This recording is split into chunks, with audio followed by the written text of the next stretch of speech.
Hello, welcome. Thank you all so much for joining me here. My name is Charity, and this message is for Aquarius. So, in this reading, we're going to look at how you are connecting with the person who could be on your mind or thinking about you. We'll find out what they've been feeling for you, hoping, intending, and maybe likely to do next, as well as any advice Spirit has for you. I'm going to start with a few cards from this deck. This is the deck that I've created with a channeled love message for every single card in the tarot. It can give you an idea of some of the things that the person who is on your mind could be thinking and feeling. Maybe they haven't said yet. We'll get a few from here, then we'll get into the more traditional tarot. So, I secretly feel much more for you than I know how to express. Moon energy. Some of you could be dealing with a Pisces or maybe be on the cusp, have that strong in your chart. Doesn't have to be. But when the moon shows up, things are not quite as they appear. Those are those moments where you really have to trust your intuition, because what you're looking at on the outside might not match what is going on the inside. And so it's like you have to listen to your heart. I definitely feel like there could be somebody who is thinking about you. With the moon energy, they could be thinking about you, dreaming about you. There could be a psychic connection between the two of you. Could be picking up on each other's energies, seeing signs, things like that. But sometimes the moon comes in when there's confusion, or even if somebody is a little overwhelmed by what they're feeling. Maybe they didn't expect this, and maybe they haven't fully processed, but it definitely feels like there are some things going on under the surface that maybe they haven't told you yet. So let's see what else we can find out. What else is this person thinking and feeling that maybe they haven't said yet? Oh my gosh. I am more sure than ever that we were meant to meet. I want to be yours. The Emperor energy. Oh my gosh. Aries energy could be significant, strong in your chart or your person's, but I know many of you know that the Emperor, the Empress, the Lovers, very significant and very powerful in a love reading when it comes to that person.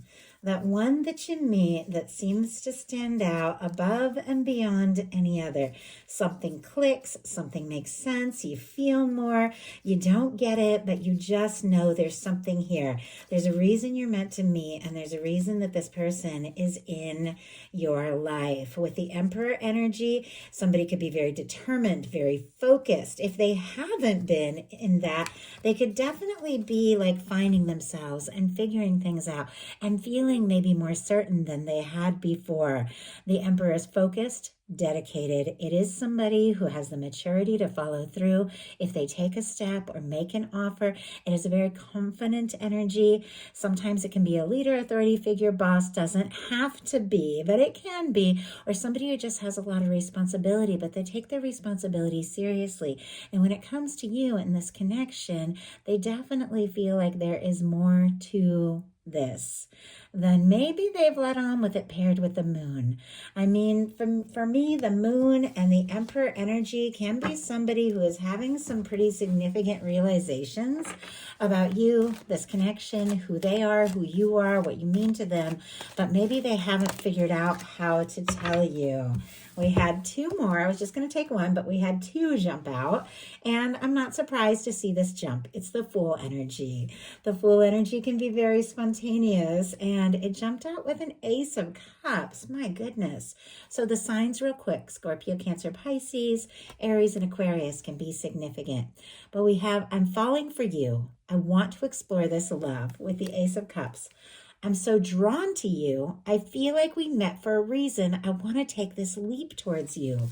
The Fool.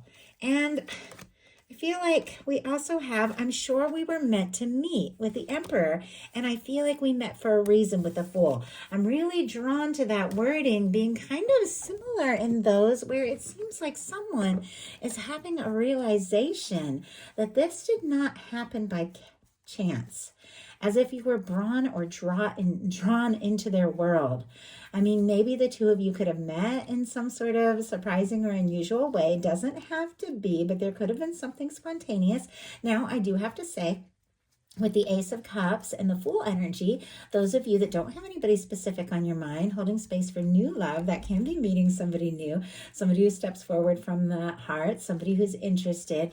But many of you that do watch my readings are curious about somebody specific. And it's incredible. I've done so many personal readings. I've gotten to know so many of you and find out like different stories and different things that you're going through. And I know a lot of you are dealing with strong soul connections and different things. And it's all just so fascinating, but I do feel like when you get cards like the Ace of Cups coming out, you definitely have an offer of love. You have somebody who's falling for you, somebody who wants to explore things, somebody who wants to offer something, and paired with the Fool, someone, and with the Emperor and with the Moon, somebody who could have been keeping their feelings secret, could have been holding things in, maybe even a little confused by the intensity of it all, could decide this is the moment to take that leap. With the Fool energy, they could be wanting a fresh start, to make a move, but it is very spontaneous. It is somebody that is drawn towards you, somebody who's thinking about you, and somebody who feels like you are worth this chance. You are worth whatever it would mean for them to just go for it. So I absolutely love that for you, Aquarius. So let's go ahead and see what else. The first one will be the current energy of this connection between the two of you. Just what you could both be going through, what this person is thinking about you, what they're feeling, their hopes and fears, what they're likely to do next, and advice. Okay. Interesting that I saw on the bottom of the deck twice the Knight of Cups, and I definitely feel like there are some things in the works here. Somebody wanting to make an offer, say something, do something. It's interesting that I saw it. I don't know that it jumped out, but I saw it twice when I glanced at the bottom of the deck. So, current energy. Oh my gosh, we have the Lovers. Gemini energy could be significant, strong in your chart or your person's, but I get why I saw the Emperor. I get why I was thinking this could be a very significant connection for some of you.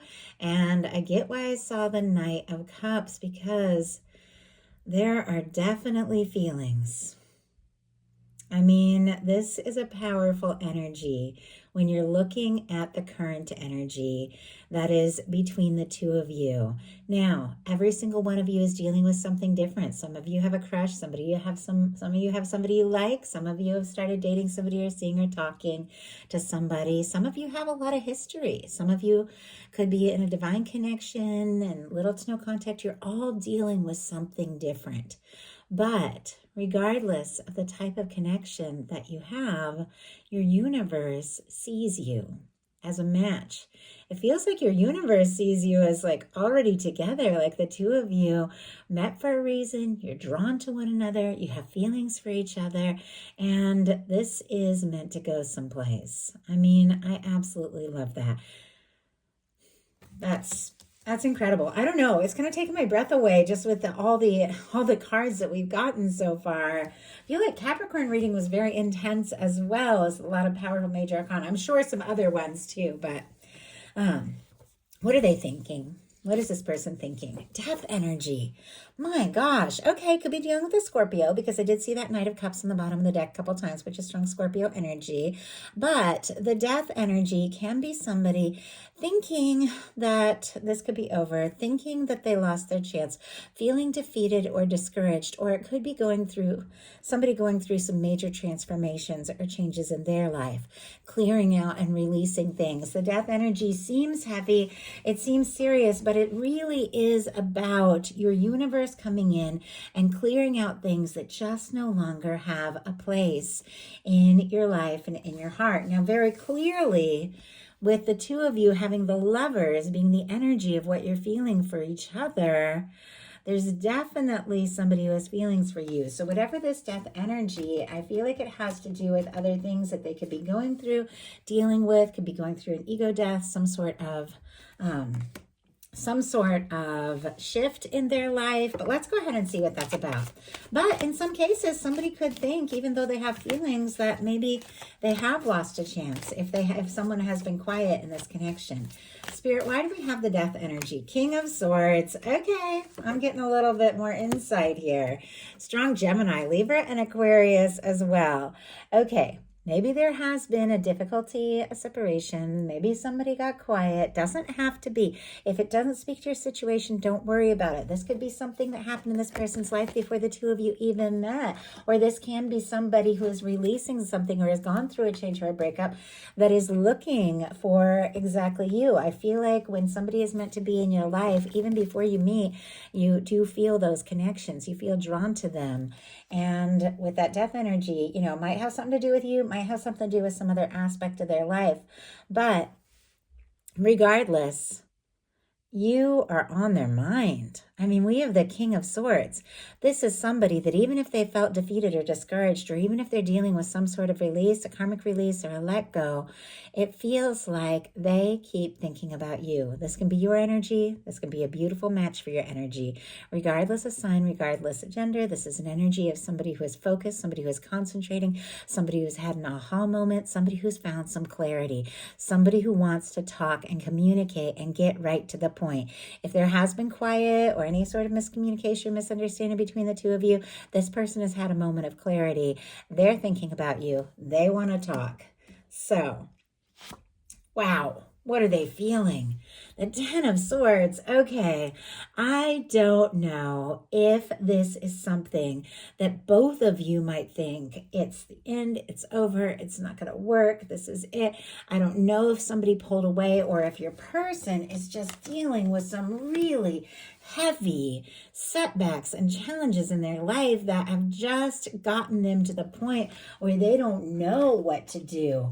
But I do have to say the Ten of Swords, Gemini again, is the end of a painful cycle. It is the end of overthinking. It's coming to the end of yourself and realizing that there is still hope, that there is still possibility. This card is a reminder that even when everything seems bleak and even when you feel like there's nothing left to do, the sun is rising and there is still possibility. But I do feel like if there was some sort of ending or misunderstanding between the two of you, and even if this person thinks that they don't have a chance at all, I feel like the love is very strong and you are absolutely on their mind.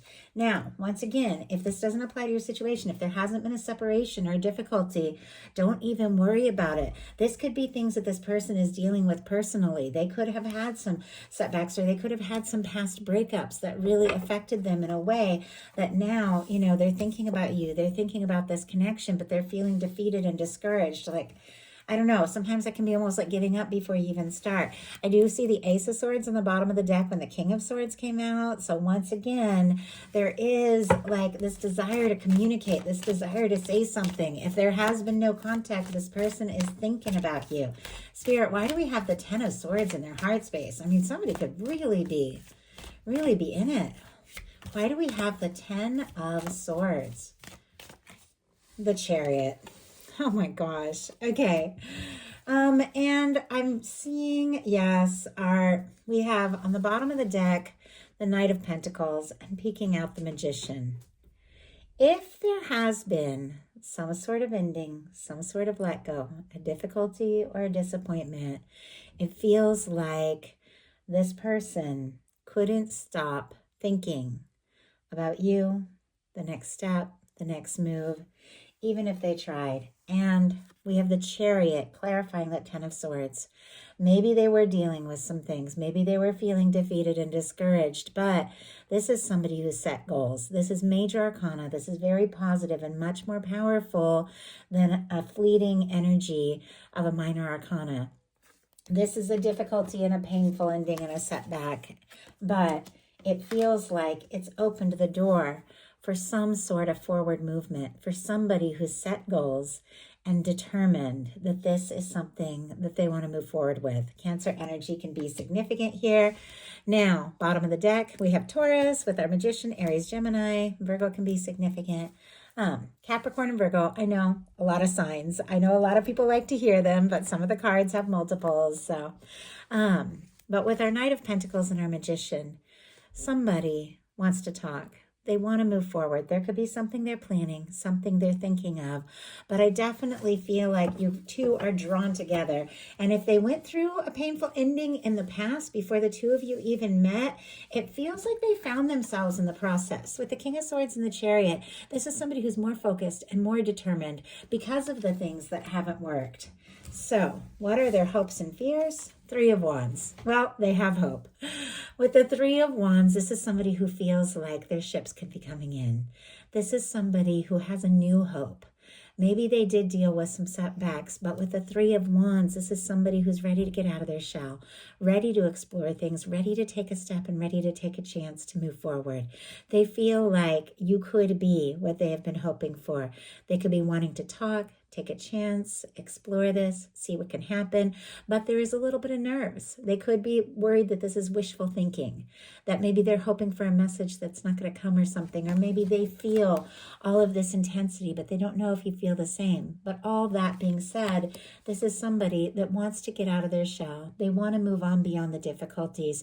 They want to get out of their comfort zone. They want to take some chances and explore what can happen with you. It feels like a new day is like dawning in some sort of situation. I mean, maybe somebody really had to clear some things out. And right as I'm saying that, the Page of Cups comes out, which is new hope, new love, new beginning, fresh start, an offering, a flirtation, someone opening up their heart, someone willing to be vulnerable. Once again, I remind you guys, everybody's going through something different. Some of you have a lot of history. Some of you have someone who's new. You're all dealing with something different. When I say fresh start with the Page of Cups, it can be a new beginning at any moment in a connection. No matter how well you know each other, or how long this has been going on, or how new it is, there can be that spark. There can be that moment of realization where somebody opens up their heart and begins to express something they've never said in a way they've never done before. But with the Three of Wands and the Page of Cups, Scorpio, Cancer, Pisces energy, this person has hope. And it's very significant and very strong after something that may have been, made them feel very unsure and very defeated. They have hope and they're falling for you. There's a little bit of nerves here with the Page of Cups, a desire to talk, express something. Not sure, if they reach out, if they'll hear back, but they want to. So what are they going to do? This has been such a roller coaster of a reading. I'm almost, nervous. Oh my gosh, the Eight of Wands. But I'm happy. I love the Eight of Wands. Somebody's cleared out some things in their life. Maybe it was hard. Maybe there are even things that they had to grieve and deal with and process and release once and for all. But whatever the case is, they've found themselves more determined, more focused, more ready because of what they've cleared and released, and because of the realizations that they've had with you and what this could mean and where they want this to go. They want to move forward. They want to talk. They want to take this to the next level. Eight of Wands, Sagittarius energy can be significant, but it's forward movement. It's somebody who maybe has been waiting and hoping and wishing and maybe even holding some things in, deciding this is the time. Maybe they'll start with a small little flirtation, but there's a lot more to the story. This is somebody who wants to connect or reconnect and just talk to you for hours and then just go for it. No holding back. When the Eight of Wands comes in, everything begins to flow. The Eight of Wands comes after the Seven of Wands, and the Seven of Wands is all about priorities and healthy boundaries and deciding what it is that you want, saying no to things that don't serve so you can take a stand for what really matters. And once you do, you know who you are. You have more energy. You have more strength. You've released things that don't serve. You said no to the things that aren't right. And now you're ready to just move forward. You're ready for everything to flow. You're ready to explore and experience new things. And I feel like Aquarius, this is somebody who wants to experience some new things with you. So what is your advice? Seven of Swords. Wow. Okay. Specifically Aquarius energy with the Seven of Swords. But I like this. I feel like the whole reading started with the moon, which is all about secrecy, and things might not be quite as they appear. And the Seven of Swords is advice to know when to speak up, when to hold back, who to trust. Those moments when you have to make some decisions that you know in your heart are just for you, even if nobody else understands. These are the moments you don't have to explain yourself. You don't have to ask anybody else to even fully understand what you have to do. There are moments when you know what you need to do, what you need to say, and what you need to keep to yourself till the moment is right. Your guides are saying there's some things that you might need to do and sort out just for you. Take a little time, maybe for yourself. Think about what it is that you really want. Make some decisions. And then, when the moment is right, know when you want to speak up. And talk to people who support you and uplift you. If you have a dream and you're really excited about something, and I know this is interesting, kind of off the topic of love, but it's all completely connected. Seven of Swords can be knowing. Like, do I tell that one person who always tells me, oh no, that'll never work? No, don't tell that person. Whatever you're dreaming of, whatever you're thinking of, talk to the people that are going to support you and make your plans and do what you know that you need to do, and just watch everything line up. Spirit, why do we have the Seven of Swords here for the advice? We have, oh my gosh, the Tower and the Empress on the bottom of the deck. Okay, some of you have to just take your mental energy, take your thoughts away from anything that has been chaotic or stressful or, just hasn't been working. Pack up, maybe energetically, maybe physically, leave anything that just hasn't been working, anything that's been bringing more chaos and more frustration than happiness. Do what you know in this moment is the best thing you can do for you, and leave some karmic things, leave some things that have been stressing you out, and move on to a place that is more peaceful and more positive, and recognize who you are and recognize your worth and recognize your value, because the Empress is on the bottom of the deck. We had the Emperor, I believe, earlier. I've done so many readings today, though. I'm starting to remember things from other readings, but I do feel like, so many things are incredibly connected. But we had the Lovers here. And you all know, so the energies Taurus and Libra can be significant. I get Aries and Aquarius and Scorpio from the Tower, Mars and Uranus energy. But when you get the Empress in a reading, when you get the Lovers in a reading, you're onto something, and you're onto something real. If you don't have anybody that you feel like you could feel that way about, clear some space and leave some things that have been stressing you out and make room, because your universe is lining this up. But for those of you that have somebody specifically on your mind, somebody you're interested in, being aware of who you are, recognizing your worth and value, not being afraid to say no and release things that just don't serve for you, is lining you up with happiness, with somebody who sees you as the one, somebody who wants to make something happen with you, and somebody who's ready to open their heart and move forward in a way that is very beautiful and so right. So that is the message that I have for you. I do hope something in here spoke to everyone who is guided to the reading. If you enjoyed the message, please put a like. If you haven't subscribed, I would love if you would. Thank you so much, and I'll talk to you soon.